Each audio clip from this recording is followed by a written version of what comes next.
আলাইকুম ওয়া রাহমাতুল্লাহি ওয়া বারাকাতুহু। বিসমিল্লাহির রহমানির রহিম। আলহামদুলিল্লাহি রাব্বিল আলামিন ওয়াসসালাতু ওয়াসসালামু আলা রাসূলিল কারীম ওয়া আলা আলিহি ওয়া সাহবিহি আজমাইন। ওয়া ইয ক্বালা রাব্বুকা লিল মালাইকাতি ইন্নী জাইলুন ফিল আরদি খলিফা ক্বালা আতাজআলু ফিহা মান ইউফসিদু ফিহা ওয়া ইয়াসফিকুদ দিমাআ ওয়া নাহনু নুসাব্বিহু বিহামদিকা ওয়া নুকদ্দিসু লাক ক্বালা ইন্নী আ'লামু মা লা তা'লামুন। আল্লাহ পাক রব্বুল আলামিন, সমস্ত প্রশংসা যে আল্লাহ পাক রব্বুল আলামিন প্রথম মানুষ আদম আলাইহিস সালামকে সৃষ্টি করেছেন এবং তার থেকে অসংখ্য মানুষকে পৃথিবীতে ছড়িয়ে দিয়েছেন এবং তাদেরকে দুই ভাগে ভাগ করেছেন, বিশ্বাসী এবং অবিশ্বাসী। যারা সৎকর্মশীল হয়েছে, যারা চেষ্টা করেছে, তাদেরকে আল্লাহ পাক বিশ্বাসের তৌফিক দান করেছেন এবং যারা আল্লাহকে পাওয়ার জন্য চেষ্টা করেনি তাদেরকে আল্লাহ পাক বিভ্রান্ত করেছেন। সালাত এবং সালাম নাযিল প্রিয় নবী মুহাম্মদ রাসূলুল্লাহ সাল্লাল্লাহু আলাইহি ওয়াসাল্লামের প্রতি, যাকে আল্লাহ পাক রব্বুল সারা বিশ্ব মানুষের জন্য হিদায়াত দেওয়ার জন্য, রাস্তা দেখানোর জন্য প্রেরণ করেছেন। আজকে তাফসীর শুরু করব এমন একটি আয়াত থেকে, সূরা বাকারার, যে আয়াত থেকে আল্লাহ পাক রব্বুল আলামিন আদম আলাইহিস সালামের সৃষ্টির কথা শুরু করেছেন এবং তাকে সৃষ্টি করে আল্লাহ পাক কীভাবে সম্মানিত করলেন, সেজদা করতে বললেন ফেরেশতাগণকে, তাকে এইসব ঘটনা আল্লাহ পাক এখানে বর্ণনা করেছেন। মহান আল্লাহ ইরশাদ করেছেন, ওয়া ইয ক্বালা রাব্বুকা লিল মালাইকাতি ইন্নী জাইলুন ফিল আরদি খলিফা। স্মরণ করো সেই সময়কেই, প্রাচীন যুগে, যখন হে নবী তোমার রব বললেন ফেরেশতাকে উদ্দেশ্য করে, মালাইকা, মালাকুনের বহু বচন হচ্ছে মালাইকা। আমরা এটাকে উর্দু ফার্সিতে অনুবাদ করে দিয়েছি ফেরেশতা বলে, আসলে আরবি ভাষা হচ্ছে, ইসলামিক টার্ম হচ্ছে মালাইকা বা মালাক। মালাইকাগণকে আল্লাহ পাক রব্বুল আলামিন বললেন, ইন্নী জাইলুন ফিল আরদি খলিফা, আমি পৃথিবীতে একজন স্থলাভিষিক্ত সৃষ্টি করব। খলিফা মানে হচ্ছে স্থলাভিষিক্ত, এই জমিনের দেখাশোনা করবে, এই জমিনের স্থলাভিষিক্ত হবে, এই জমিনকে আবাদ করবে, এমন একজনকে আমি সৃষ্টি করব। আল্লাহ পাক রব্বুল আলামিন এ কথা ব্যক্ত করলেন, পরামর্শ চাননি। কারণ আমাদের দেশের অনেক বক্তারাই বলে থাকে যে আল্লাহ পাক ফেরেশতাদের সাথে পরামর্শ করলেন, আল্লাহ পাকের পরামর্শের আবার সৃষ্টির সাথে প্রয়োজন কি? এটি ভুল কথা। তো আল্লাহ পাক রব্বুল আলামিন তার উদ্দেশ্যকে প্রকাশ করলেন যে ইন্নী জাইলুন ফিল আরদি খলিফা, আমি পৃথিবীতে একজন খলিফা সৃষ্টি করব। আল্লাহ পাক খলিফা বলেছেন, কার খলিফাই কথা বলেননি। আরেকটি ভুল এখানে আমাদের অনেক চিন্তাবিদদের, বাংলা ভাষার বা উর্দু ভাষার, তারা বলে থাকে আল্লাহর খলিফা। এটি একবারে স্পষ্ট ভুল। কোরআনে কারিমে অথবা নবী করিম সাল্লাল্লাহু আলাইহি ওয়াসাল্লামের কোনো হাদিসে আল্লাহর খলিফা মানুষ আদম আলাইহিস সালাম অথবা মানব জাতীয় কথা কোথাও উল্লেখিত হয়নি। সুতরাং এইরকম ব্যাখ্যা করা এক শ্রেণীর ওই সব চিন্তাবিদদের, যারা কোরআন ও হাদিস সম্পর্কে সম্যক জ্ঞান রাখে না, কিন্তু তাদেরকে লোকেরা চিন্তাবিদ বলে থাকে। আল্লাহ পাক বললেন একজন খলিফা তৈরি করব। তার আগে আল্লাহ পাক জিন সৃষ্টি করেছিলেন, জিনেরা বিভ্রান্ত হয়েছিল, জিনেরা ফিতনা ফাসাদ বিশৃঙ্খলা সৃষ্টি করেছিল, তারা মারামারি কাটাকাটি করেছিল। আল্লাহ পাক জিনদেরকে এই পৃথিবী আবাদ করার নেতৃত্ব থেকে সরিয়ে মানুষকে আল্লাহ সৃষ্টি করতে চাইলেন। এ হচ্ছে খলিফার অর্থ। কিন্তু খলিফা মানে আল্লাহর খলিফা। খলিফা ওই ব্যক্তিকে বলা হয় যে কেউ অনুপস্থিত থাকলে অথবা না থাকলে তার জায়গা পূরণ করে, তাকে খলিফা বলা হয়। যেমন রাসূলুল্লাহ সাল্লাল্লাহু আলাইহি ওয়াসাল্লামের ইন্তেকাল হয়ে গেল, তখন প্রথম খলিফা হইলেন এই উম্মতের আবু বকর সিদ্দিক রাদিয়াল্লাহু তাআলা। এখন নবী সাল্লাল্লাহু আলাইহি ওয়াসাল্লাম নেই আমাদের মাঝে, সেই জন্য আবু বকর খলিফা রাদিয়াল্লাহু আনহু। আবু বকর রাদিয়াল্লাহু তাআলা আনহুর যখন ইন্তেকাল হয়ে গেল, তখন খলিফা হলেন ওমর ইবনে খাত্তাব রাদিয়াল্লাহু তাআলা আনহু।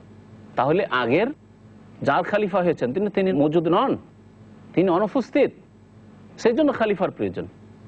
আর আল্লাহ পাক রব্বুল আলামিন গায়েব নন। কোরআনে কারীমের একটি আয়াতে আছে, আল্লাহ পাক বলছেন ওমা কুন্না গায়েবিন, আমি অনুপস্থিত নই, আমি গায়েব নই। তাহলে আল্লাহর খলিফা বলে কি করে এই ব্যাখ্যা করা হয়, যেটি ভুল ব্যাখ্যা। তখন ফেরেশতারা বললেন, কালু আতাজআলু ফিহা মান ইউফসিদু ফিহা ওয়া ইয়াসফিকুদ দিমা। হে আল্লাহ, আপনি এমন ব্যক্তিকে সৃষ্টি করবেন যে তার সন্তান সন্ততিরা এমন সৃষ্টি করবেন যারা কি করবে, মান ইউফসিদু ফিহা, এই পৃথিবীতে বিপর্যয় সৃষ্টি করবে, বিশৃঙ্খলা সৃষ্টি করবে, ওয়া ইয়াসফিকুদ দিমা, রক্ত প্রবাহিত করবে, মারামারি করবে, খুন করবে। ওয়া নাহনু নুসাব্বিহু বিহামদিক, আল্লাহ তোমার ইবাদত বন্দেগী, তোমার আকাঙ্ক্ষা আমরা তো করছি, আর আমরা ফেরেশতারা নুসাব্বিহু বিহামদিকা, আপনার প্রশংসার সাথে সাথে তাসবিহ করছি, পবিত্রতা ঘোষণা করছি, ওয়া নুকাদ্দিসু লাক, এবং আপনার মহিমা গাইছি, পবিত্রতা পেশ করছি। আল্লাহ পাক জবাবে বললেন, ইন্নী আ'লামু মা লা তা'লামুন। আল্লাহ পাক বলছেন, ক্বালা ইন্নী আ'লামু মা লা তা'লামুন, আমি যা জানি তোমরা জানো না, সেসব রহস্যের কথা জানো না। ফেরেশতাদেরকে আল্লাহ সৃষ্টি করেছেন শুধু ভালো গুণ দিয়ে, সুতরাং তাদের দ্বারা মন্দ হওয়ার প্রশ্নে ওঠে না, তাদের দ্বারা গুনাহ পাপ হওয়ার প্রশ্নে ওঠে না। মানুষের মধ্যে আল্লাহ দুটো শক্তি দিয়েছেন, একটি হচ্ছে ফেরেশতা চরিত্রের শক্তি, ফেরেশতার মতো ভালো শক্তি, আর একটি হচ্ছে পাশবিক শক্তি, শয়তানি শক্তি। এই দুই শক্তির একজন মানুষের মধ্যে দ্বন্দ্ব চলে। প্রত্যেক মানুষের মধ্যে এই দুই শক্তি আছে। ভালো মানুষ হলেও তার মধ্যে এই দুটি শক্তি আছে, আর খারাপ মানুষ হলেও তার মধ্যে এই দুটি শক্তি আছে। আল্লাহ পাক এখানে পরীক্ষা করবেন যে তুমি তোমার ফেরেশতাগত শক্তিটিকে শক্তিশালী করছো না ওই পাশবিক শক্তি বা শয়তানি শক্তিকে তুমি শক্তিশালী করছো। আল্লাহ পাক আদেশ করেছেন, আল্লাহ পাক আল কোরআন নাজিল করেছেন, আল্লাহ পাক আসমানি কিতাব নাজিল করেছেন, আল্লাহ পাক নবী রাসূলগণকে প্রেরণ করেছেন, যাতে আমরা আমাদের মধ্যে যে ভালো শক্তি লুকায়িত আছে সেটাকে শক্তিশালী করি, সেটাকে এগিয়ে নিয়ে যাওয়ার চেষ্টা করি। আর আমাদের মধ্যে যে খারাপ গুণগুলি আছে, হিংসা, বিদ্বেষ, শত্রুতা, কলহ বিবাদ করা, রাগান্বিত হয়ে যাওয়া, উত্তেজিত হয়ে যাওয়া, এরকমই পাপের কামনা বাসনা, এইসব যে খারাপ দিকগুলি রয়েছে সেটাকে দমন করতে হবে। এটি হচ্ছে আল্লাহ পাকের ইবাদত। আল্লাহ পাক এই পরীক্ষা মানুষকে দিয়ে করতে চেয়েছেন, যে এই পরীক্ষা ফেরেশতাদেরকে দিয়ে হতো না। যদিও সর্বদাই ফেরেশতারা তাসবিহ করতে থাকেন, সর্বদাই আল্লাহ পাকের প্রশংসা করতে থাকেন, আল্লাহ পাকের মোটেই নাফরমানি করেন না, কিন্তু তাদের মধ্যে খারাপ গুণ তো নেই। তাহলে পৃথিবীতে ভালো মন্দ না থাকলে তো ভালোটার গুণ বোঝা যেত না। যদি আল্লাহ মন্দ সৃষ্টি না করতেন পৃথিবীতে, তা ভালোর বৈশিষ্ট্য, ভালোর গুণ আমরা উপলব্ধি করতে পারতাম না। মানুষের মধ্যে ভালো মন্দ দুটো গুণ দেওয়া আছে, আর ভালোটিকে যখন ব্যবহার করবে, ভালোটিকে যখন উন্নীত করবে, ভালোকে যখন শক্তিশালী করবে, তখন তার সুন্দর গুণ ফুটে উঠবে। আল্লাহ বললেন যে আমি এমন কিছু জানি যা তোমরা জানো না। তারপরে আল্লাহ পাক রব্বুল আলামিন আদম আলাইহিস সালামকে সৃষ্টি করলেন, আত্মা দান করলেন। সৃষ্টি করার পরে তাকে দুনিয়ার বিভিন্ন জিনিসের নাম জানতে হবে। আমরা জন্মসূত্রে ধীরে ধীরে বড় হয়েছি, অনেক কিছুর নাম জেনেছি। কিছু মায়ের কাছ থেকে শিখেছি যখনই মুখ ফুটেছে, কিছু বাবার কাছ থেকে শিখেছি, কিছু ভাই বোনদের কাছ থেকে শিখেছি, কিছু আত্মীয় স্বজনদের কাছ থেকে শিখেছি, কিছু দেশ বিদেশে ঘোরাফেরার মাধ্যমে নাম শিখেছি, তাই না? কিন্তু প্রথম মানুষ যাকে আল্লাহ পাক রব্বুল আলামিন সৃষ্টি করলেন, তিনি কেমন করে জানবেন যেটা আম গাছ, তো এটা লিচু গাছ, এটা হচ্ছে নারিকেল গাছ, এটা হচ্ছে অমুক, এটাকে এই বলে, এটাকে সেই বলে, কেমন করে তিনি জানবেন? এটার নাম ছাগল, এটার নাম গরু, এটা ঘোড়া, এটা খচ্চর, এটা গাধা, কি করে জানবেন? শিক্ষার প্রয়োজন। আল্লাহ বলছেন ওয়া আল্লামা আদম আল আসমা কুল্লাহা, আদম আলাইহিস সালামকে আল্লাহ পাক রব্বুল আলামিন সমস্ত নাম শিখিয়ে দিলেন। সবকিছুর নাম পৃথিবীতে যা কিছু আশেপাশে আছে শিখিয়ে দিলেন, যে এটাকে এই বলা হয়, সেটাকে এই বলা হয়, এইভাবে আল্লাহ পাক শিখিয়ে দিলেন। সুম্মা আরাযাহুম আলাল মালায়েকা, তারপরে তাদেরকে আল্লাহ পাক পেশ করলেন ফেরেশতাদের উপরে, যেগুলির নাম বলো তো। ফাকালা আম্বিউনি বিআসমাই হাউলাই, তোমরা আমাকে বলো তো বিআসমাই হাউলাই, এদের নামগুলি, এসবের কি নাম এগুলির, বলো তো দেখি। এটাকে কি বলে, ওটাকে কি বলে, ওইটাকে কি বলে, বলো তো দেখি। ফেরেশতাদেরকে আল্লাহ পাক জিজ্ঞাসা করলেন, ইন কুনতুম সাদিকিন, যদি তোমরা সত্যবাদী হও যে তোমরা শ্রেষ্ঠ আর তোমাদের সৃষ্টি যথেষ্ট, আদম আলাইহিস সালামকে সৃষ্টি করার প্রয়োজন বা কি, এই কথায় যদি সত্যবাদী হও তোমরা, আর তোমাদের কথায় যুক্তিযুক্ত থাকে, তাহলে বলো এগুলোর নাম। কালু সুবহানাকা, ফেরেশতাগণ বললেন সুবহানাকা, আল্লাহ তোমার পবিত্রতা ঘোষণা করি। লা ইলমা লানা ইল্লা মা আল্লামতানা, তুমি যা শিখিয়েছো তাছাড়া আমাদের কোনো জ্ঞান নেই, যতটা জানি ততটা না, এর বেশি আর কি করে বলবো, এগুলোর নাম তো আমরা জানি না। ইন্নাকা আনতাল আলিমুল হাকিম, হে আল্লাহ তুমি নিঃসন্দেহে সবকিছুই জানো এবং তুমি প্রজ্ঞাময়, সবকিছুর হিকমত তোমার কাছে রয়েছে। কালা ইয়া আদম, তখন আল্লাহ পাক আদম আলাইহিস সালামকে বললেন আম্বিহুম বিআসমাইহিম, এই ফেরেশতাদেরকে এই নামগুলি শিখিয়ে দাও, সেগুলিরও তো নাম জানতে হবে। আল্লাহ বললেন যে এদেরকে আম্বিহুম বিআসমাইহিম, এই ফেরেশতাদেরকে এসব নাম শিখিয়ে দাও। ফালাম্বা আম্বা আহুম বিআসমাইহিম, যখন তাদেরকে এসব নাম শিখিয়ে দিলেন, কালা আলাম আকুল্লাকুম ইন্নী আলামু গায়বাস সামাওয়াতি ওয়াল আরদ ওয়া আলামু মা তুবদুনা ওয়া মা কুনতুম তাকতুমুন, তখন আল্লাহ বললেন যে তোমাদেরকে কি বলিনি যে ইন্নী আলামু গায়বাস সামাওয়াতি ওয়াল আরদ, আসমানে এবং জমিনে যে অদৃশ্য রয়েছে, যেগুলো চোখের সামনে আসে না তোমাদের, সেগুলি সমস্ত সম্পর্কে আমি সম্যক জ্ঞানী, সব কিছু জানি। ওয়া আ'লামু মা তুবদুনা, এবং তোমরা যা প্রকাশ করো তাও জানি, ওমা কুনতুম তাকতুমুন, আর যেসব গোপনে রাখো লুকিয়ে রাখো তাও আমি জানি।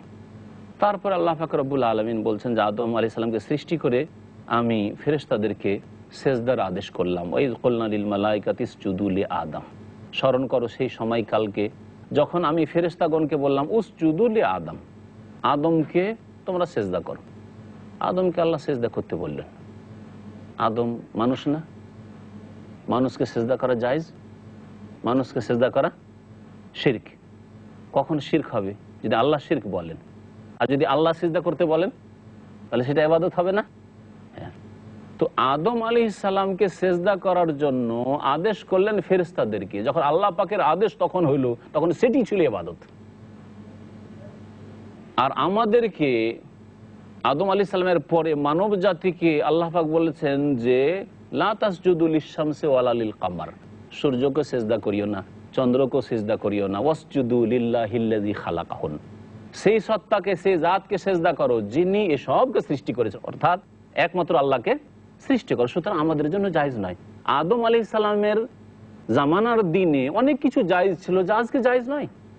আদম আলাইহিস সালামের ছেলে মেয়েরা জোড়া জোড়া হইতো, ভাই বোনের বিবাহ শাদী জায়েজ ছিল। আজকে কি জায়েজ আছে যে ভাই বোনকে বিয়ে করবে আপন বোনকে, বোন আপন ভাইকে বিয়ে করবে? জায়েজ না হারাম?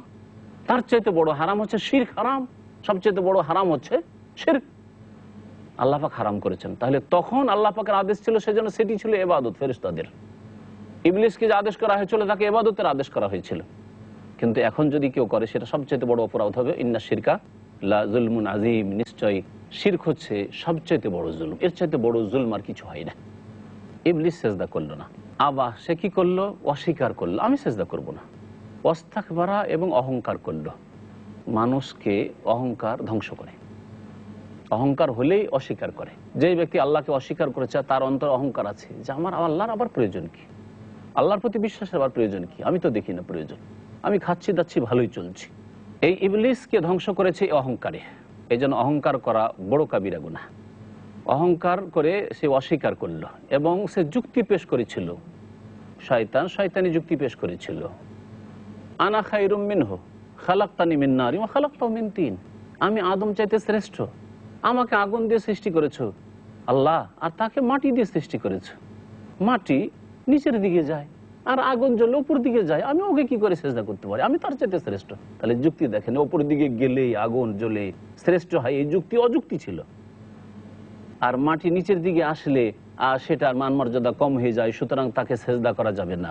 এই জন্য বাতিল কিয়াস, অর্থাৎ ইসলাম বিরোধী, কোরআন এবং হাদিস বিরোধী কেউ যদি যুক্তি পেশ করে একে ফাসেদ কিয়াস বা বাতিল কিয়াস বলা হয়। আউয়ালু মান কাসা ইবলিস, ইবলিস প্রথম বাতিল যুক্তি পেশ করেছিল। বাতিলপন্থীরা বাতিল যুক্তি পেশ করে থাকে। আপনাকে যুক্তি যখন পেশ করতে হবে চিন্তা করে পেশ করতে হবে, এটা আল্লাহ প্রদত্ত বিধানের বিরোধী তো নয়। কারণ আল্লাহ পাক প্রজ্ঞাময় হাকিম, আল্লাহ পাকের প্রত্যেকটি কথায় এবং বিধানে হিকমত রয়েছে। সুতরাং আপনার যুক্তি ভুল, আল্লাহ পাক রব্বুল আলামিনের বিধান হচ্ছে চিরসত্য। যখন সে অস্বীকার করলো এবং অহংকার করলো, ওয়া কানা মিনাল কাফির, সে কাফেরদের দলভুক্ত হয়ে গেল। ওয়াকুলনা, এবং আমি বললাম, ইয়া আদম, হে আদম, উসকুন আনতা ওয়া যাওজুকাল জান্নাত, তুমি এবং তোমার স্ত্রী জান্নাতে বসবাস করো। ওয়াকুলা মিনহা রাগাদান হাইসু শিতুমা, আর তোমরা জান্নাত থেকে যেখানে ইচ্ছা তৃপ্তি ভরে ভক্ষণ করো, খাও দাও। জান্নাতের যে কোনো জায়গা থেকে মনের তৃপ্তির সাথে খাও দাও। ওয়ালা তাকরাবা হাযিহিশ শাজারা, তবে এই গাছের নিকটবর্তী হবে না, এই গাছের কাছে যাবে না। ফাতাকুনা মিনাজ জালিমিন, না হলে তোমরা দুইজনে জালেমদের অন্তর্ভুক্ত হয়ে যাবে। তারপরে আল্লাহ পাক বলছেন ফাআযাল্লাহুমাশ শায়তান, শয়তান এই দুইজনকে পদস্খলন ঘটালো, ভুল করিয়ে দিল। ফাআখরাজাহুমা মিম্মা কানা ফি, যেই নিয়ামতে, যেই ভোগবিলাসে, যে আয়েশ আরামে তারা ছিলেন তাতে থেকে বের করে দিল এই ইবলিস। ওয়াকুলনা, তখন আমি আল্লাহ বললাম, ইহবিতু বা'দুকুম লিবা'দিন আদু, এখন নেমে যাও। জান্নাত থেকে নামিয়ে দেওয়া হলো আদম আলাইহিস সালামকে, তার স্ত্রীকে, এবং তোমাদের একে অপরের শত্রু, তোমরা পরস্পর শত্রু হয়ে এই দুনিয়াতে নামো। ওয়ালাকুম ফিল আরদি মুস্তাকাররুন ওয়া মাতাউন ইলা হিন, এবং তোমাদের জন্য পৃথিবীতে বসবাসের স্থান রয়েছে এবং নির্দিষ্ট কালের জন্য তোমাদের জন্য ভোগের বস্তু রয়েছে। নির্দিষ্ট কাল ভোগ করবে, অর্থাৎ যতদিন বয়স আছে, আয়ু আছে, আর তারপরে ফিরে আসতে হবে। আর নির্দিষ্টকাল পৃথিবীতে বসবাস করবে, সেখানে চিরকাল বসবাস করতে হবে না। আল্লাহ পাক তারপরে বলছেন ফাতালাক্কা আদম মির রব্বিহি কালিমাত। আল্লাহ পাক যখন জান্নাত থেকে বের করে দিলেন, পৃথিবীতে নামিয়ে দিলেন, এখন আদম আলাইহিস সালাম ছুটে বেড়াচ্ছেন, কি করে আমার এই ভুলের সংশোধন হবে, আল্লাহ পাক আমাকে মাফ করবেন। আল্লাহ সবচেয়ে বেশি দয়াবান আর হামুর রাহিমিন, তার চাইতে বেশি দয়াবান মাও না আর বাবা না আর কেউ না। তিনি দয়া করছেন এবং আদম আলাইহিস সালামকে কিছু বাক্য শিখিয়ে দিচ্ছেন যে এই বাক্যগুলি পড়ে তুমি আমার কাছে দোয়া করো, তাহলে আমি তোমাকে মাফ করে দেব। সেই বাক্যগুলি কি? আল্লাহ পাক সূরা আরাফে উল্লেখ করেছেন, কালা, দুইজনে বলেছিলেন, আদম আলাইহিস সালাম এবং তার স্ত্রী হাওয়া আলাইহিস সালাম বলেছিলেন, রব্বানা যালামনা আনফুসানা ওয়া ইল্লাম তাগফির লানা ওয়া তারহামনা লানাকুনান্না মিনাল খাসিরিন। হে আমাদের রব, হে আমাদের প্রতিপালক, যালামনা আনফুসানা, আমরা নিজেদের উপর জুলুম করেছি, ওয়া ইল্লাম তাগফির লানা ওয়া তারহামনা, যদি আপনি মাফ না করেন আমাদেরকে আর আমাদের উপর দয়া না করেন, লানাকুনান্না মিনাল খাসিরিন, তাহলে বড়ই ক্ষতিগ্রস্ত হয়ে গেছি, আমরা ক্ষতিগ্রস্তদের দলে শামিল হয়ে গেছি। এই দোয়া করেছিলেন আদম আলাইহিস সালাম। কিন্তু এক শ্রেণীর বিদআতপন্থীরা কোরআনী দোয়াকে বাদ দিয়ে কোরআনী তথ্যকে অস্বীকার করে অথবা গোপনে রেখে তারা জাল কথা ছড়িয়ে বেড়ায়। তারা বলে যে আদম আলাইহিস সালামকে আল্লাহ পাক যখন সৃষ্টি করলেন তখন তিনি আরশ দেখলেন আল্লাহ পাকের, আর আরশের উপরে লেখা আছে লা ইলাহা ইল্লাল্লাহ মুহাম্মাদুর রাসূলুল্লাহ। এই আল্লাহ পাকের নামের সাথে মুহাম্মাদুর রাসূলুল্লাহ লেখা আছে, তাহলে নিশ্চয়ই তিনি কোনো বড় ব্যক্তিত্ব হবেন। এই কথা আদম আলাইহিস সালামের স্মরণ ছিল। তারপরে যখন এই ভুল হয়ে গেল তখন আল্লাহ পাকের কাছে দোয়া করলেন মুহাম্মাদুর রাসূলুল্লাহ সাল্লাল্লাহু আলাইহি ওয়াসাল্লামের ওসিলায়, যে আল্লাহ শেষ নবী মুহাম্মদ সাল্লাল্লাহু আলাইহি ওয়াসাল্লামের ওসিলায় আমাকে মাফ করে দাও, বেহাক্কে মুহাম্মদ সাল্লাল্লাহু আলাইহি ওয়াসাল্লামের তোফাইলে তার ওসিলায় আমাকে মাফ করে দাও, এই বরাত দিয়ে দোয়া করেছিলেন। এই ওসিলার দোয়া শরীয়ত সম্মত নয় এবং এই হাদিসটি যেটি তারা বর্ণনা করে থাকে একেবারে জাল, মিথ্যা, বানাওয়াট আর কোরআন বিরোধী।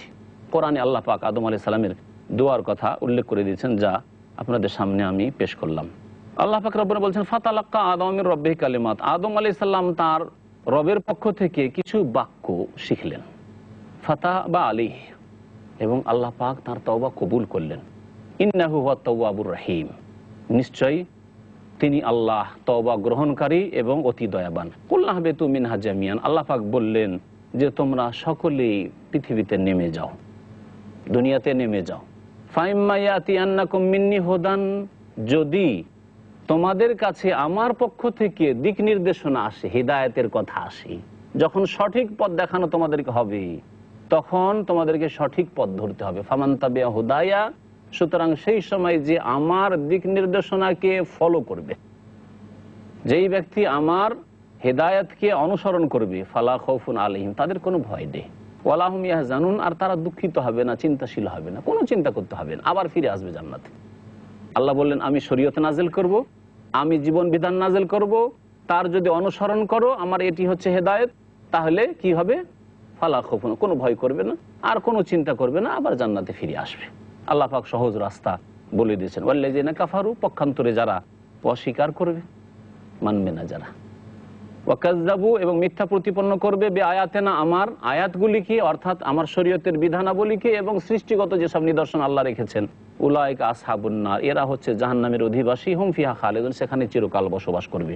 আল্লাহ পাক রব্বুল আলামিন তারপরে বনি ইসরাইলদের কথা উল্লেখ করেছেন। ইয়াকুব আলাইহিস সালামের সম্প্রদায়কে বনি ইসরাইল বলা হয়। ইসরাইল উপাধি হচ্ছে ইয়াকুব আলাইহিস সালামের, আর ইসরাইলের অর্থ হয় আরবি ভাষা আব্দুল্লাহ। আমরা যেমন আব্দুল্লাহ নাম রাখি আল্লাহর বান্দা, ইসরাইল মানে হয় আল্লাহর বান্দা। তো আল্লাহ পাক তাদেরকে সম্বোধন করে বলছেন যে তোমাদের সাথে যেসব চুক্তি হয়েছে তা পূরণ করো। ইয়া বানি ইসরাইল, হে ইসরাইল গোত্রের লোকেরা, উযকুরু নি'মাতি আল্লাতী আন'আমতু আলাইকুম, সেসব নিয়ামতকে স্মরণ করো, আমার অনুগ্রহকে স্মরণ করো যা তোমাদের উপর আমি করেছি। ওয়া আউফু বিআহদি, আমার চুক্তিকে তোমরা পুরা করো, আমার সাথে যে প্রতিশ্রুতি করেছো তা পুরা করো। উফে বিআহদিকুম, তোমাদের চুক্তি পূরণ করব। ওয়া ইয়া ফারহাবুন, এবং একমাত্র আমাকে তোমরা ভয় করবে, আল্লাহ পাককে ভয় করবে। ওয়া আমিনু বিমা আনজালতু মুসাদ্দিকাল লিমা মাআকুম, আর তোমরা ঈমান নিয়ে আসো যে কিতাব আমি নাজিল করেছি তার প্রতি, অর্থাৎ আল কোরআনের প্রতি ঈমান নিয়ে আসো। আল্লাহ পাক রব্বুল তাআলা বনি ইসরাইলদেরকে, অর্থাৎ ইহুদি খ্রিস্টানদেরকে আল্লাহ পাক রব্বুল আলামিন সম্বোধন করে বলছেন যে তোমরা ঈমান নিয়ে আসো ওই কিতাবের প্রতি যা আমি নাযিল করেছি, মুসাদ্দিকাল লিমা মাআকুম, এবং এই কিতাব তোমাদের কাছে যে কিতাব রয়েছে সেই কিতাবের সত্যায়নকারী, সেই কিতাবের সমর্থন করে। তোমাদের কাছে তাওরাতে যেসব আসল কথা রয়েছে বিকৃত নয়, ইনজিলে যেসব সত্য কথা রয়েছে, আল্লাহ প্রদত্ত কথা রয়েছে বিকৃত নয়, সেগুলির সত্যায়ন করে কোরআনে কারীম। ওই বিধানগুলি কোরআনে কারীম আছে, যেমন তাওহীদ, আল্লাহর একত্ব, কোরআনে কারীমও আছে, তাওরাত ইনজিলে সত্যায়ন করলো। আম্বিয়া এবং রসুলগণের শ্রদ্ধা সম্মান করা এবং সেসবের প্রতি ঈমান নিয়ে আসা এবং সমস্ত নবী রসুলগণকে বিশ্বাস করতে হবে। আল্লাহ পাক কোরআনে এর সত্যায়ন করেছে, লা নুফাররিকু বাইনা আহাদিম মির রাসূলি, কোন রসুলের মাঝে আমরা পার্থক্য করি না, সমস্ত আম্বিয়া রসুলগণের প্রতি আমরা ঈমান নিয়ে আসি। এ হচ্ছে কোরআন আগের কিতাবগুলির যে সত্যায়নকারী এর একটা দিক। আল্লাহ পাক রব্বুল বলছেন, ওয়ালা তাকুনু আউওয়ালা কাফিরিন বিহি, হে ইহুদিরা, হে আহলে কিতাবরা, তোমরা এই কোরআনের সাথে প্রথম কুফরিকারী হইও না, তোমরা ওই প্রথম জাতি হয়ে না যারা কোরআনকে অস্বীকার করেছে। কারণ নবী করিম সাল্লাল্লাহু আলাইহি ওয়াসাল্লামের আগমনের সময় তোমরা যদি অস্বীকার করে দাও আল কোরআনকে বিশ্বাস করতে, এবং আল কোরআন যার উপর নাযিল হয়েছে অর্থাৎ শেষ রাসূল সাল্লাল্লাহু আলাইহি ওয়াসাল্লাম, তার প্রতি যদি ঈমান নিয়ে আসতে অস্বীকার করো, তাহলে তোমরা প্রথম কুফরি করলে। এই কাজ করিও না। ওয়ালা তাশতারু বিআয়াতি সামানান কালিলা, এবং আমার আয়াতের বিনিময়ে স্বল্প মূল্য হাসিল করিও না। আমার আয়াতকে বিক্রি করে দিলে, অর্থাৎ শরীয়তকে, আল্লাহ নাযিলকৃত বিধানকে বিক্রি করে দিলে আর সেটাকে মানলে না, আর তারপরে সামান্য মূল্য হাসিল করলে, অর্থাৎ পার্থিব স্বার্থ হাসিল করলে, এইরকম কাজ করিও না। ওয়া ইয়া ফাত্তাকুন, এইরকম ওই সব লোকেরা যারা এই উম্মতের দুনিয়ার স্বার্থের জন্য ইসলামের বিধিবিধানকে বিক্রি করে দিবে, দুনিয়ার স্বার্থের জন্য হারামকে হালাল করে নেবে, সুদকে হালাল করে নেবে, জুয়াকে হালাল করে নেবে, দুনিয়ার স্বার্থের জন্য নামাজ ছেড়ে দিবে, দুনিয়ার স্বার্থের জন্য আল্লাহ থেকে গাফিল হয়ে যাবে, এরা স্বল্প মূল্যে আল্লাহর দিনকে, আয়াতকে বিক্রি করে দিল, দিনকে নষ্ট করে দিয়ে, দিনকে ছেড়ে দিয়ে দুনিয়ার পিছনে ছুটলো। ওয়া ইয়া ফাত্তাকুন, একমাত্র আমাকে ভয় করবে। আল্লাহ পাক তারপরে বলছেন যে তোমাদের কাছে যে হক রয়েছে, সেই হক এসেছে, সেই হকের প্রতি তোমরা ঈমান নিয়ে আসো, হকের সাথে বাতিলের সংমিশ্রণ করি। ওয়ালা তালবিসুল হাক্কা বিল বাতিল, তোমরা হককে বাতিলের সাথে মিশিয়ে দিও না, সত্যকে মিথ্যার সাথে মিশিয়ে দিও না। ওয়া তাকতুমুল হক, এবং হককে তোমরা লুকিয়ে রাখিও না, গোপন করিও না। ওয়া আনতুম তাআলামুন, জেনে শুনে। তাহলে যেই ব্যক্তি সত্যকে জানতে পারবে সেই ব্যক্তি সত্যের প্রচার করবে, নিজে বাস্তবায়িত করবে এবং অন্যের মাঝে প্রচার করবে। সত্যকে জানলেন আর তা লুকিয়ে রেখে দিলেন, এটি হচ্ছে ইহুদিদের চরিত্র। আল্লাহ পাক রব্বুল আলামিন সূরা বাকারা আয়াত নম্বর 43 থেকে ইরশাদ করছেন সালাতের কথা, নামাজের কথা, যাকাতের কথা এবং জামাতে নামাজ পড়ার কথা। মহান আল্লাহ বলছেন ওয়া আকিমুস সালাহ, তোমরা নামাজ কায়েম করো। এর আগে ব্যাখ্যা করা হয়েছে নামাজ কায়েম করলে তার বিভিন্ন দিক রয়েছে, তাহলে সেই নামাজ কায়েম হবে, সালাত প্রতিষ্ঠিত হবে। ওয়া আতুজ যাকাতা, যাকাত প্রদান করো। এগুলি হচ্ছে ইসলামের মূল স্তম্ভ। ইসলামের 5টি স্তম্ভ রয়েছে, ইমানের 6টি স্তম্ভ আর ইসলামের হচ্ছে 5টি স্তম্ভ। ইসলামের প্রথম স্তম্ভ হচ্ছে এই সাক্ষ্য প্রদান করা যে আল্লাহ ছাড়া কেউ সত্য মাবুদ নেই, এবং আরও সাক্ষ্য প্রদান করা যে মুহাম্মদ সাল্লাল্লাহু আলাইহি ওয়াসাল্লাম আল্লাহর রাসূল। এটা হচ্ছে প্রথম স্তম্ভ। ইসলামে প্রবেশ করার জন্য প্রথমে এটা লাগবে, সাক্ষী দিতে হবে জবানে। আর তারপরে আপনি যে সাক্ষী দিলেন সেটা সত্য, অন্তর থেকে সাক্ষী দিয়েছেন বিশ্বাস করে, এর প্রমাণ হচ্ছে 5 ওয়াক্ত নামাজ। ওয়া আকিমুস সালাত, দ্বিতীয় স্তম্ভ। তৃতীয় স্তম্ভ হচ্ছে যাকাত। চতুর্থ স্তম্ভ হচ্ছে সিয়াম, রোজা রমজান মাসের। আর পঞ্চম স্তম্ভ হচ্ছে জীবনে একবার হজ করা। জীবনে একবার হজ করা, এটা হচ্ছে পঞ্চম স্তম্ভ।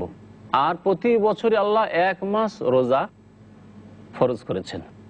যাকাত বছরে একবার ফরজ করেছেন যদি ধন সম্পদ হয়, টাকা পয়সা হয়, সোনা চাঁদি হয়। আর যদি খাদ্যদ্রব্য হয়, ফসল হয়, তাহলে তাতে যখন কেটে মেরে নিয়ে আসবেন তখন আল্লাহ পাক যাকাত ফরজ করেছেন। নামাজ মাসে একবার, সপ্তাহে একবার জুমা পড়া মুসলিম আজকাল অধিকাংশ না, দিনে একবার না, তাও না, দিনে 5 বার করে আল্লাহ ফরজ করেছেন। তার নামাজের কত গুরুত্ব রয়েছে। তাহলে প্রমাণ দেবে যে সত্যি তোমার সাক্ষী ঠিক আছে। তুমি যে শাহাদাত দিয়েছো, উইটনেস, আশহাদু আল্লা ইলাহা ইল্লাল্লাহ, আমি সাক্ষী দিচ্ছি যে আল্লাহ ছাড়া কেউ সত্য মাবুদ নেই, ও আশহাদু আন্না মুহাম্মাদান আবদুহু ওয়া রাসূল, আরও সাক্ষী দিচ্ছি মুহাম্মদ সাল্লাল্লাহু আলাইহি ওয়াসাল্লাম আল্লাহর বান্দা এবং রাসূল, এই কথাই তুমি সত্য এবং তুমি মিথ্যুক নও। তো এর প্রমাণ হচ্ছে যে তুমি নামাজ পড়বে। আল্লাহ পাক রব্বুল কোরআনের বহু আয়াতে নামাজের সাথে সাথে জাকাতের কথা উল্লেখ করেছেন। এর দ্বারা জাকাতের গুরুত্ব জানা যায়। আজকাল অধিকাংশ মুসলিম জাকাত দিতে চায় না, জাকাত দিতে চায় না। নামাজের সাথে আল্লাহ জাকাত বহু আয়াতে উল্লেখ করেছেন। সুতরাং জাকাতের অত্যন্ত বেশি গুরুত্ব রয়েছে। আমাদের দেশীয় তরিকায় যে ভাবে বলা হয় তাতে কলেমা, নামাজ, রোজা, হজ, জাকাত, জাকাতকে নিয়ে 5 নম্বরে ঠেলে দেয়। আর যার ফলে এই অজ্ঞতার জন্য অধিকাংশ যাদের উপরে জাকাত ফরজ হয়ে রয়েছে তারা জাকাত দিতে চায় না। জাকাত তৃতীয় স্তম্ভ ইসলামের, 5 নম্বরে নয়। এবং আল্লাহ পাক রব্বুল যেন সবগুলি আমাদেরকে পালন করার তৌফিক দান করেন। আল্লাহ পাক তারপরে বলছেন ওয়ারকাউ মার রাকিন, রুকুকারীদের সাথে তোমরা রুকু করো। অর্থাৎ নামাজিদের সাথে হয়ে তোমরা নামাজ পড়ো। নামাজিদের সাথে নামাজ পড়তে হবে, অর্থাৎ একাকী ঘরে নামাজ পড়লে হবে না, অফিসে শুধু নামাজ পড়ে নিলে হবে না, ফজরের নামাজটা ঘরেই পড়ে নিলেন এইরকম করলে হবে না, বরং মসজিদ তৈরি করতে হবে এবং মসজিদে গিয়ে জামাতে মুসল্লিদের সাথে গিয়ে মুসলিমদের সাথে নামাজ পড়তে হবে, যাতে প্রকাশ পায় যে এলাকায় মসজিদ আছে, এলাকায় আজান হচ্ছে, এলাকায় নামাজ হচ্ছে, মুসলিমরা নামাজ পড়ার জন্য মসজিদে ঢুকছে, মসজিদ থেকে বের হচ্ছে, বোঝা যায় যে এলাকায় মুসলিম হচ্ছে। কত ভালো লাগে আপনাকে যদি সংখ্যালঘু এলাকায় আপনি চলাফেরা করেন আর একটি যদি মসজিদ দেখেন আর সেখানে মুসল্লিদের যদি দেখেন যে নামাজ পড়তে ঢুকছে অথবা নামাজ পড়ে বের হচ্ছে, কত ভালো লাগে আপনাকে। তাহলে প্রকাশ পায় যে হ্যাঁ ইসলাম আছে। আর যদি ঘরে ঘরে নামাজ পড়ে, আজকে মুসলিমরা অনেকেই ঘরে নামাজ পড়ে, যদি ঘরে নামাজ পড়ে তাহলে জানা যাবে না যে এলাকায় মুসলিম আছে কি নেই, এরা নামাজি না বেনামাজি। নবী করিম সাল্লাল্লাহু আলাইহি সাল্লাম যাদের শক্তি আছে, যারা সুস্থ ব্যক্তি অথচ জামাতে নামাজ পড়তে যায় না, তাদের বাড়িগুলিকে আগুন দিয়ে জ্বালিয়ে দেওয়ার ইচ্ছা করেছেন। আল্লাহ পাক তারপরে বলছেন যে তোমরা ভালো কাজের আদেশ করলে নিজে ভালো কাজগুলি করবে, শুধু ভালো ভালো কথা বলবে আর ভালো কাজ করবে না, এমনটা করবে না। আতামুরুনান নাসা বিল বিররি, তোমরা কি মানুষকে ভালো কাজের আদেশ করো, ওয়া তানসাউনা আনফুসাকুম, এবং তোমরা নিজেকে ভুলে যাও, আমলের ক্ষেত্রে নিজে ভুলে যাও। অনেক লোকেরা রয়েছে হয়তো বক্তা, বড় বড় কথা বলে, কিন্তু পারিবারিক অবস্থা দেখেন ইসলামিক পরিবার গঠন করে না, ছেলেদেরকে নামাজি করে না। হাজি রয়েছে, নিজে একা নামাজ পড়ে, ছেলে মেয়েরা একটা নামাজ পড়ে না, মহিলারা তাদের বাড়ির একটি পর্দা করে না। এইরকম করলে হবে না, নিজেদেরকে ভুলে যাবে না। মানুষকে তো ভালো কথা বলো সমাজে বসে, কিন্তু নিজের সংশোধন করো, নিজের পরিবারের সংশোধন করো না, এমন যেন না হয়। আতামুরুনান নাসা বিল বির, তোমরা কি মানুষকে ভালো কাজের আদেশ করো আর নিজেদেরকে ভুলে যাও। ওয়া তানসাউনা আনফুসাকুম ওয়া আনতুম তাতলুনাল কিতাব, অথচ তোমরা কিতাব পড়ো, কিতাব তোমরা পাঠ করো, তোমাদের কিতাবের জ্ঞান রয়েছে।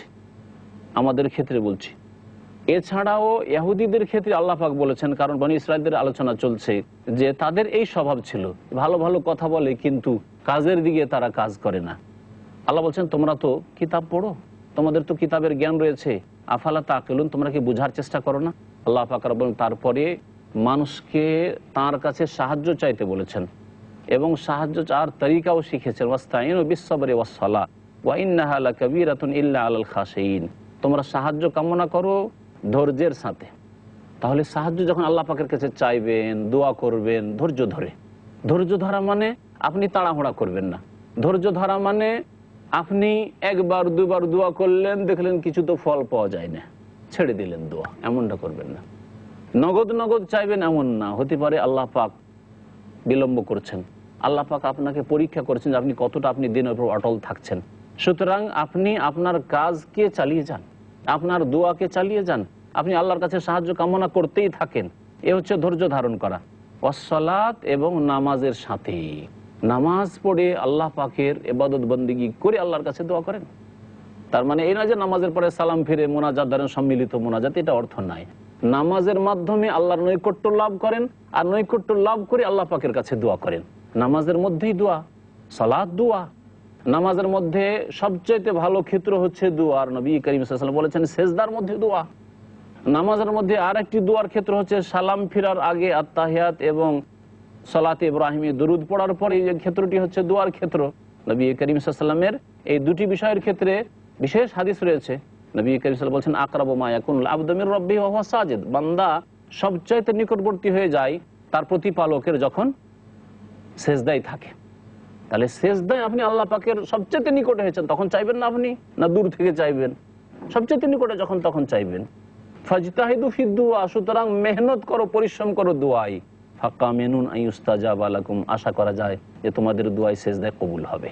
আরেকটি হাদিস আছে, যখন তোমার আত্তাহিয়াত পড়া হয়ে যাবে, দুরুদ পড়া হয়ে যাবে, ওয়ালিয়াতাখাইয়ার মিনাল মাসআলাতি আজাবাহু ইলাইহি, এখন যা ইচ্ছা তুমি আল্লাহর কাছে চাও। তাহলে এগুলি হচ্ছে দোয়ার ক্ষেত্র। আর নামাজের পরেও যদি কখনো দোয়া করতে হয় তাহলে একাকী দোয়া করবেন। আপনার দরখাস্ত আমার থেকে ভিন্ন, আমার দরখাস্ত আপনার চাইতে ভিন্ন, সম্মিলিত দোয়া করবেন। একজন শুধু দোয়া করবে আর আপনারা আমিন বলবেন, তাহলে আপনার তো দরখাস্ত পেশ করা হইল না। সুতরাং এই সম্মিলিত মোনাজাত না হাদিস দ্বারা প্রমাণিত, না কোরআন দ্বারা প্রমাণিত, না যুক্তিসঙ্গত। আল্লাহ পাক বলছেন ওয়া ইন্নাহা লাকাবীরা, এই নামাজ বড় কঠিন, ভারী লাগে, কিন্তু সকলকে ভারী লাগে না। ইল্লা আলাল খাশিন, তবে যারা বিনয়ী, আল্লাহ ভীরু, অন্তরে আল্লাহর ভয় আছে, আল্লাহর সামনে নত বিনীত, তাদের জন্য অত্যন্ত হালকা। অন্তরে যদি আল্লাহর ভয় ভীতি থাকে এবং বিনয় হন আল্লাহর জন্য, খুশু সৃষ্টি করেন অন্তরে, তাহলে নামাজ অত্যন্ত হালকা। দেখেন, নামাজে একটি পয়সাও লাগে না, আর কষ্টও লাগে না, খিদাও লাগে না। পক্ষান্তরে যাকাত দিলে পয়সা ব্যয় করতে হয়, রোজা রাখলে পেটে কষ্ট করতে হয়, হজ করলে অনেক কষ্ট করতে হয়, নামাজে কষ্ট করতে হয় না। তারপরে অধিকাংশ মুসলিম বেনামাজি, বড়ই কঠিন। আল্লাহ বলছে ওয়া ইন্নাহা লাকাবীরা, নামাজ কঠিন এক শ্রেণীর মানুষের জন্য। তবে যার মধ্যে খুশু আছে, যার মধ্যে বিনয় আছে, যেই ব্যক্তি আল্লাহ ভীরু, তার জন্য খুব সহজ নামাজ। এবং নামাজে সেই ব্যক্তি স্বাদ পাবে, তার নয়ন জোড়াবে। নবী করিম সাল্লাল্লাহু আলাইহি ওয়াসাল্লাম বলছেন ওয়া জুইলাত কুররাতু আইনি ফিস সালাহ, আমার চক্ষু ঠান্ডা হয় নামাজে, মনের শান্তি হাসিল হয় নামাজে। নবী করিম সাল্লাল্লাহু আলাইহি ওয়াসাল্লাম বলছেন আপনি তার উম্মত, আপনার চরিত্র সেই রকম হইতে হবে, সেজদা পড়লে আপনার মনের শান্তি হাসিল হয়ে যায়, যে আল্লাহকে আমি পেয়ে গেছি নিকটে, আল্লাহ পাকের কাছে আমি মন খুলে দরখাস্ত করার সুযোগ পেয়েছি। হতভাগা ওই ব্যক্তি, যে ব্যক্তিকে সেজদা করার তৌফিক হয় না আল্লাহ পাক রব্বুল আলামিনকে। আল্লাযীনা ইয়াযুন্নুন, বিনয়ী কারা, খুশু কাদের মধ্যে রয়েছে? আল্লাযীনা ইয়াযুন্নুন আন্নাহুম মুলাকু রাব্বিহিম, যাদের বিশ্বাস রয়েছে যে তারা তাদের প্রতিপালকের সাথে সাক্ষাৎ করবে, আল্লাহর সাথে একদিন সাক্ষাৎ করতেই হবে এবং জবাবদিহি করতে হবে, এই বিশ্বাস যাদের আছে। ওয়া আন্নাহুম ইলাইহি রাজিউন, এবং তাদেরকে তার কাছে ফিরিয়ে নিয়ে আসা হবে, আল্লাহর কাছে ফিরিয়ে নিয়ে আসা হবে। এরা হচ্ছে বিনয়ী, এরা নামাজ ছাড়বে না। যেই ব্যক্তির বিশ্বাস আছে যে আল্লাহ পাক তার কাছে ফিরিয়ে নিয়ে যাবেন এবং আল্লাহর সাথে সাক্ষাৎ করতে হবে, জবাবদেহি করতে হবে। আর প্রথম প্রশ্ন আল্লাহ কি করবেন কিয়ামতের দিনে? নামাজ সম্পর্কে। নবী করিম সাল্লাল্লাহু আলাইহি ওয়াসাল্লাম বলছেন, আবু দাউদের হাদিস, হাদিসটি সহিহ, আউয়ালা মা ইউহাসাবু বিহিল আবদু ইয়াউমাল কিয়ামাতে সালাতুহু, সর্বপ্রথম বান্দার হিসাব হবে কিয়ামতের দিনে নামাজ সম্পর্কে। মুসলিম, তোমার হিসাব প্রথম শুরু হবে নামাজ সম্পর্কে। আল্লাহ পাক তাই বলছেন যে যার বিশ্বাস আছে যে তার কাছে ফিরে যেতে হবে এবং তার সাথে সাক্ষাৎ করতে হবে, জবাবদেহি করতে হবে, সেই ব্যক্তির জন্য নামাজ সহজ, সে হচ্ছে বিনীত। বনি ইসরাইলদেরকে আল্লাহ পাক সম্বোধন করে আরো বলছেন, ইয়া বানি ইসরাইল, হে ইসরাইলের সন্তানরা, উযকুরু নি'মাতি আল্লাতী আনআমতু আলাইকুম, সেই সব অনুগ্রহকে স্মরণ করো যা তোমাদের উপর আমি দান করেছি। ওয়া আন্নী ফাদ্দালতুকুম আলাল আলামিন, এবং তোমাদেরকে শ্রেষ্ঠত্ব দান করেছি সারা বিশ্বজাহানের সমস্ত মানুষের উপর। অর্থাৎ সেই যুগের সমস্ত মানুষের উপর আল্লাহ পাক বনি ইসরাইলদেরকে শ্রেষ্ঠত্ব দান করেছিলেন। যখন শেষ নবী মুহাম্মদ সাল্লাল্লাহু আলাইহি সাল্লামের আগমন ঘটেনি, যখন শেষ নবী মুহাম্মদ সাল্লাল্লাহু আলাইহি সাল্লামের উম্মত আসেনি, আর আল কোরআনও নাজিল হয়নি। আল কোরআন নাজিল হওয়ার পরে আল্লাহ পাক রব্বুল আলামিন সেই শ্রেষ্ঠত্ব তাদের কাছ থেকে ছিনিয়ে নিয়ে শেষ নবী মুহাম্মদ সাল্লাল্লাহু আলাইহি সাল্লামকে এবং তার উম্মতকে দিয়ে দিয়েছেন, এবং তাদের দায়িত্ব সম্পর্কে আল্লাহ পাক স্মরণ করিয়ে দিয়েছেন একটি আয়াতে। আল্লাহ পাক ইরশাদ করেছেন, কুনতুম খায়রা উম্মাতিন উখরিজাত লিন-নাসি তা'মুরুনা বিল মা'রুফি ওয়া তানহাউনা আনিল মুনকার। কুনতুম খায়রা উম্মাত, তোমরা শ্রেষ্ঠ জাতি। তাহলে এই শ্রেষ্ঠত্ব শেষ উম্মতকে দিলেন আল্লাহ পাক রব্বুল আলামিন, কিন্তু রূপ চেহারা দেখে নয়, তাদের দেহের গঠন দেখে নয়। নবী করিম সাল্লাল্লাহু আলাইহি ওয়াসাল্লাম বলছেন, ইন্নাল্লাহা লা ইয়ানজুরু ইলা সুওয়ারিকুম ওয়ালা ইলা আজসাদিকুম, আল্লাহ পাক তোমাদের রূপ চেহারা দেখেন না এবং তোমাদের বডি দেখেন না। ওয়ালাকিন ইয়ানজুরু ইলা কুলুবিকুম ওয়া আমালিকুম, তোমাদের অন্তর দেখেন যে অন্তরে ঈমান কি অবস্থায় আছে এবং তোমাদের আমল কর্ম কেমন সুন্দরতা আল্লাহ পাকে দেখেন। তো আল্লাহ পাক রব্বুল আলামিন শ্রেষ্ঠত্ব দান করলেন শেষ নবীর উম্মতকে তিনটি শর্তে। বলছেন, তা'মুরুনা বিল মারুফ, তোমরা ভালো কাজের আদেশ করবে, ওয়া তানহাউনা আনিল মুনকার, এবং অন্যায় কাজে বাধা দেবে, ওয়া তু'মিনুনা বিল্লাহ, আল্লাহর প্রতি ঈমান রাখবে। এই তিনটি গুণ যদি আমাদের মধ্যে থাকে এবং আমাদের মধ্য থেকে যাদের মধ্যে থাকবে তাদেরকে আল্লাহ শ্রেষ্ঠত্ব দান করেছেন। আর যারা নিজেরা আল্লাহর প্রতি বিশ্বাস রাখে না, সুতরাং আমলে গাফিল তারা। নিজেই আমলে সংশোধন করে না, অপরকে আর ভালো কাজের জন্য উৎসাহিত কি করবে, নিজের বাড়িতে ইসলামিক পরিবেশ কি করে তৈরি করবে, অন্যদেরকে ইসলামের দাওয়াত কি করে দিবে, ভালো কাজের জন্য কি করে উৎসাহিত করবে, এইভাবে অন্যায় কাজে কি করে বাধা দেবে, অন্যায় কাজকে কিভাবে নির্মূল করার চেষ্টা করবে। যদি বল প্রয়োগ করার ক্ষমতা থাকে বল প্রয়োগ করবে, সেই ক্ষমতা না থাকে তো কথার দ্বারা অন্যায় বাধা দেবে। আর যদি তাও না থাকে তবে নবী করিম সাল্লাল্লাহু আলাইহি ওয়াসাল্লাম বলেছেন ফাবি কালবিহি, অন্তর থেকে ঘৃণা করে অন্যায়ের প্রতিবাদ জানাবে। ওয়াযালিকা আযাফুল ঈমান, এটি হচ্ছে সর্বনিম্ন ঈমানের স্তর। এই গুণগুলি যদি থাকে তাহলে আল্লাহ পাক শ্রেষ্ঠত্ব দান করেছেন শেষ নবী সাল্লাল্লাহু আলাইহি সাল্লামের উম্মতকে। আল্লাহ পাক তারপরে বলছেন ওয়াত্তাকু ইয়াওমান লা তাজজি নাফসুন আন নাফসিন শাইআ, সেই দিনকে ভয় করো, সেই দিনের আযাব থেকে আত্মরক্ষা করো। লা তাজজি নাফসুন আন নাফসিন শাইআ, সেই দিন কোনো ব্যক্তি অন্য কোনো ব্যক্তির কাজে আসবে না, কোনো ক্ষেত্রে কেউ কারো কাজে আসবে না। আপনার বাবা আপনার কাজে আসবে না, আপনি বাবা মায়ের কাজে আসবে না, কেউ কারো উপকার করতে পারবে না। ওয়ালা ইউকবালু মিনহা শাফাআ, এবং কোনো ব্যক্তির পক্ষ থেকে সুপারিশও কবুল করা হবে না। ওয়ালা ইউখাযু মিনহা আদলুন, এবং কোনো ব্যক্তির পক্ষ থেকে মুক্তিপণ নেওয়া হবে না। দুনিয়াতে মুক্তিপণ নিয়ে ছেড়ে দেওয়া হয়, অপরাধের ক্ষেত্রে অনেক সময় মুক্তিপণ নিয়ে ছেড়ে দেওয়া হয়, তাও করা হবে না। ওয়ালা হুম ইউনসারুন, এবং কোনো সাহায্যও সেই দিন করা হবে না যদি আল্লাহ পাকের সাহায্য না হয়। আল্লাহ পাক আরও বনি ইসরাঈলদেরকে স্মরণ করাচ্ছেন, ওয়াইজ নাজ্জাইনাকুম মিন আলি ফিরআউন, স্মরণ করো ওই সময়কে যখন তোমাদেরকে রক্ষা করেছিলাম, মুক্তিদান করেছিলাম মিন আলি ফিরআউন, ফিরআউনের অনুসারীদের থেকে। ফিরআউন এবং ফিরআউনের যে অনুসারী সেনাবাহিনী আর তার ভক্তরা ছিল তাদের থেকে তোমাদেরকে মুক্তি দিয়েছিলাম। ইয়াসুমুনাকুম সুআল আযাব, তারা তোমাদেরকে কঠোর শাস্তি দিত, কঠোর শাস্তি দিত। ওয়াইজ ফারাকনা বিকুমুল বাহরা, আর স্মরণ করো ওই সময়কে হে বনি ইসরাঈলরা যখন সমুদ্রকে তোমাদের জন্য বিভক্ত করে দিয়েছিলাম। সমুদ্রকে আল্লাহ পাক বিভক্ত করেছিলেন ফিরআউনকে এবং তার সেনাবাহিনীকে, তার অনুসারীদেরকে ডুবিয়ে ধ্বংস করার জন্য। আল্লাহ পাক রব্বুল আলামিন নাহার বললেন, নাহার মানে নদী, তাহলে নীল নদ যদি হইতো তাহলে নাহার আল্লাহ বলতেন, এখানে কি বলেছেন, বাহার বলেছেন। ফানজাইনাকুম, তোমাদেরকে মুক্তি দিলাম। ও আগরাকনা আলা ফিরআউন, ফিরআউনের অনুসারীদেরকে আমি ডুবিয়ে ধ্বংস করলাম। ও আনতুম তানজুরুন, আর তোমরা চাক্ষুষ দেখছিলে, যখন ডুবে তারা ধ্বংস হয় চোখের সামনে দেখছিলে। আল্লাহ পাক বলছেন ওয়া আদনা মুসা আর বাইনা লাইলা, স্মরণ কর ওই সময়কে যখন মুসা আলাইহিস সালামের সাথে আমি প্রতিশ্রুতি করেছিলাম 40 রাতের, যে 40 দিনের জন্য আসো তুর পাহাড়ের কাছে, সেখানে আমি তোমাকে তাওরাত দেব। তাওরাত দেওয়ার জন্য আল্লাহ পাক রব্বুল আলামিন প্রথম 30 দিনের কথা বলে ওয়াতমামনাহা বিআশর, আর 10 দিন দিয়ে 40 দিন আল্লাহ পাক পুরা করেছেন। এই 40 দিনের কথা আল্লাহ পাক এখানে সংক্ষেপে উল্লেখ করে সুম্মাত্তাখাযতুমুল ইজলা, এই 40 দিনের মধ্যে বনি ইসরাঈলরা বাছুরের পূজা শুরু করে দিয়েছিল, গো পূজা শুরু করে দিয়েছিল। আল্লাহ পাক বলছেন সুম্মাত্তাখাযতুল ইজলা, অতঃপর তোমরা তার চলে আসার পরে, আমার সাথে সাক্ষাতে মুসা আলাইহিস সালামের চলে আসার পরেই তোমরা এই গরুর কেন পূজা শুরু করে দিয়েছিলে?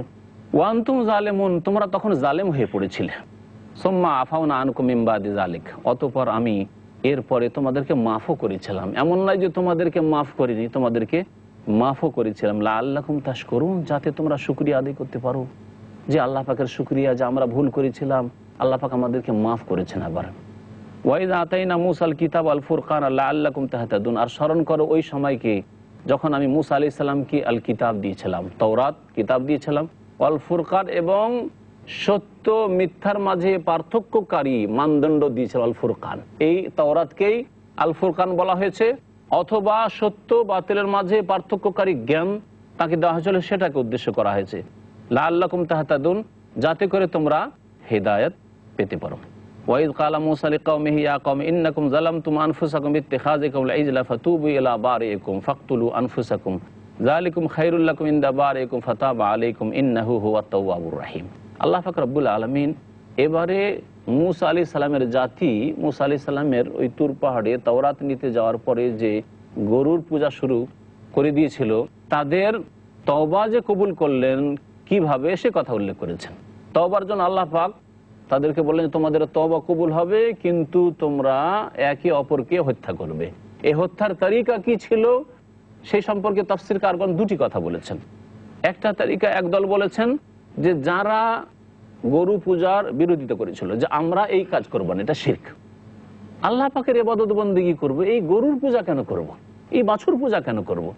তাদেরকে বলা হলো যে তোমরা এই অপরাধীদেরকে, যারা গরুর পূজা করেছে তাদেরকে খুন করো, তাদেরকে হত্যা করো, তাহলে তোমাদেরকে মাফ করে দেবো। যারা হত্যা হয়ে যাবে তাদেরকে মাফ করে দেবো, কারণ শাস্তি হয়ে গেছে। আল্লাহ দুই শাস্তি একত্রিত করবেন না।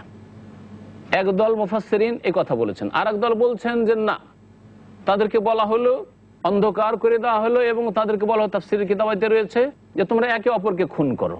আর এইভাবে এক অপরকে হত্যা করতে করতে 70,000, তাফসীরের কিতাবাতে রয়েছে, আল্লাহ ভালো জানে এই সম্পর্কে, 70,000 লোক বনি ইসরায়েলের মধ্যে হত্যা হয়ে গেছিল।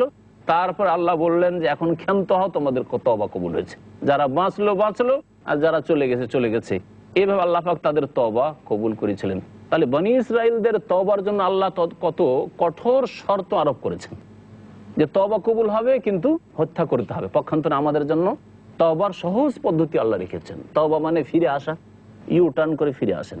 আপনি পাপের দিকে চলে গেছেন, বুঝতে পেরেছেন আমি পাপ করছি, ভুল করেছি, দ্রুত আপনি ফিরে আসেন। এমন নয় যে এখন তো আমার বয়স 25, 30, 40 আর আমি 60-70 বছর বাঁচার আশায় বসে আছি, সুতরাং যাই, ভুল পথে যাই। এমন বেকুপিটা তো দুনিয়ার ক্ষেত্রে কেউ করি না। গাড়ি চালিয়ে যাচ্ছেন আর রাস্তা ভুল করে দিয়েছেন, যাবেন কি এগিয়ে, জানার পরে কখনো ওই দিকে যাবেন না, ফিরে আসবে দ্রুত। আপনি বুঝতে পারছেন আমি একজন মুসলিম, আমি একজন আল্লাহর বান্দা, আমি অন্যায় করেছি, তাহলে দ্রুত আল্লাহর দিকে ফিরে আসতে হবে। এর নাম হচ্ছে তওবা। আর এই তওবার জন্য 3টি শর্ত রয়েছে যদি আল্লাহর হক হয়, আর 4টি শর্ত রয়েছে যদি মানুষের হক হয়। প্রথম শর্ত হচ্ছে যে গুনাহ বন্ধ করে দিতে হবে, যে গুনাহ করছেন গুনাহ বন্ধ করেন আপনি। দ্বিতীয় শর্ত হচ্ছে যে গুনাহর উপর অনুতপ্ত, লজ্জিত হইতে হবে। তৃতীয় শর্ত হচ্ছে যে আগামীর জন্য প্রতিজ্ঞা করতে হবে, দৃঢ় প্রতিজ্ঞ হইতে হবে যে আর এই রকম গুনাহ কখনো করব না। এই 3টি শর্ত যদি আপনার মধ্যে পাওয়া যায়, আল্লাহর হকের ক্ষেত্রে গুনাহ মাফ হয়ে যায়। নামাজ পড়তেন না, গুনাহ বন্ধ করেন, অর্থাৎ নামাজ ধরে নেন 5 ওয়াক্ত। অনুতপ্ত, লজ্জিত হন যে কত নামাজ আমার ছুটেছে। তারপর আগামীর জন্য প্রতিজ্ঞা করেন জীবনে কখনো আর নামাজ ছাড়বো না। আল্লাহ পাক রব্বুল আলামিন তাহলে তওবার দরজা আমাদের জন্য কত প্রশস্ত রেখেছেন এবং কত সহজ রেখেছেন। আল্লাহ পাক আমাদের দিনকে কত সহজ করেছেন। ওমা জাআলা আলাইকুম ফিদ-দীনি মিন হারাজ, দিনে আল্লাহ কঠোরতা রাখেননি, দিন ইসলামকে সহজ। আর দিন ইউসর, নবী সাল্লাল্লাহু বলছেন যে দিন অত্যন্ত সহজ, দিন ইসলাম মধ্যপন্থী। এই দিন মধ্যপন্থা আল্লাহ পাক রব্বুল আলামিন আমাদেরকে দিয়েছেন। পক্ষান্তরে ইহুদিদের দিনে কত কঠোরতা ছিল যে তারা তওবা তাদের কবুল হবে এই শর্তে যে তারা যেন একে অপরকে খুন করে। মহান আল্লাহ বলছেন ওয়াইদ কালা মূসা লিকওমিহি, মূসা আলাইহিস সালাম যখন বললেন, স্মরণ করো সেই সময়কে, নিজ জাতিকে, ইয়া কওমি, হে আমার সম্প্রদায়, ইন্নাকুম যালামতুম আনফুসাকুম, তোমরা তোমাদের উপর অত্যাচার করেছো, বিত্তেখাযিকুমুল ইজলা, বাছুরকে মাবুদ হিসাবে, উপাস্য হিসাবে গ্রহণ করার জন্য তোমরা কেন বাছুরের পূজা করেছো, বড় জুলুম করেছো। ফাতুবু ইলা বারিকুম, তোমরা তোমাদের সৃষ্টিকর্তার কাছে তওবা করো। ফাকতুলু আনফুসাকুম, আর তোমাদের তওবা হবে তোমরা একে অপরকে খুন করো, বা তোমাদের সৎ লোকেরা অসৎদেরকে, মুশরিকদেরকে, যারা গরুর পূজা করেছে তাদেরকে খুন করুক। যালিকুম খায়রুল লাকুম ইনদা বারিকুম, এটা তোমাদের জন্য কল্যাণকর হবে তোমাদের সৃষ্টিকর্তার কাছেই। ফাতাবা আলাইকুম, সুতরাং আল্লাহ পাক তোমাদের তওবা কবুল করবেন। ইন্নাহু হুয়াত তাওয়াবুর রহিম, নিশ্চয় আল্লাহ পাক রব্বুল আলামিন তওবা গ্রহণকারী আর রহিম, অতি দয়াবান। আল্লাহ পাক রব্বুল আলামিন তারপরে ইরশাদ করেছেন ওয়াইজ কুলতুম ইয়া মূসা, স্মরণ করো ওই সময়কে যখন তোমরা বলেছিলে হে মূসা। মূসা আলাইহিস সালামের কাছে বিভিন্ন প্রশ্ন করত, বিভিন্ন দাবি দাওয়া করত এই জাতিরা। বলেছিল লান নুমিনা লাকা, আপনার কথা বিশ্বাস করব না, হাত্তা নারাল্লাহ জাহরা, আল্লাহকে একবার দেখতে চায়, আল্লাহকে যদি সরাসরি দেখিয়ে দেন তাহলে বিশ্বাস করবো। কি বেয়াদবি, এই বেয়াদবি করেছিল মূসা আলাইহিস সালামের জাতি। আল্লাহ পাক বলেন ঠিক আছে, দেখার জন্য এসো। 70 জন লোককে বাছাই করে নিয়ে গেলেন মূসা আলাইহিস সালাম। আর তারপরে আল্লাহ পাক রব্বুল আলামিন কি করলেন, ফাখাযাতুহুমুস সাইকা, তাদেরকে আল্লাহ পাক রব্বুল আলামিন মৃত্যু দান করে দিলেন, তাদেরকে ধ্বংস করে দিলেন। ওয়া আনতুম তানজুরুন, তোমরা দেখছিলে, এক এক করে মরে পড়ছে, একটা করে মরে পড়ছে আর বাকি লোকেরা দেখছে, চোখে তোমরা দেখছিলে। এইভাবে আল্লাহ পাক রব্বুল আলামিন তোমাদেরকে ধ্বংস করে দিলেন। সুম্মা বাআসনাকুম বাদে মাউতিকুম, তারপর তোমাদেরকে উঠালাম তোমাদের মৃত্যুর পরে। আল্লাহ আবার জীবিত করে। মূসা আলাইহিস সালাম দরখাস্ত, আল্লাহ এরা যদি মরে যায় তো আমার জাতি কি বলবে যে সবকে মেরে দিয়ে চলে এসেছে, আল্লাহ এদেরকে জীবিত করেন। আল্লাহ পাক দরখাস্ত শুনলেন এবং তাদেরকে মৃত্যুর পরে জীবন দান করলেন, লাআল্লাকুম তাশকুরুন, যাতে করে তোমরা শুকরিয়া আদায় করতে পারো। আল্লাহ পাক রব্বুল আলামিন কোরআনে কারীমের প্রতি আমল করার জন্য তৌফিক দান করেন। কোরআনে কারীমকে জীবনের প্রতিটি ক্ষেত্রে বাস্তবায়িত করার জন্য আল্লাহ পাক তৌফিক দান করেন। সুবহান রাব্বিকা রাব্বিল ইজ্জাতি আম্মা ইয়াসিফুন ওয়া সালামুন আলাল মুরসালিন আলহামদুলিল্লাহি রাব্বিল আলামিন।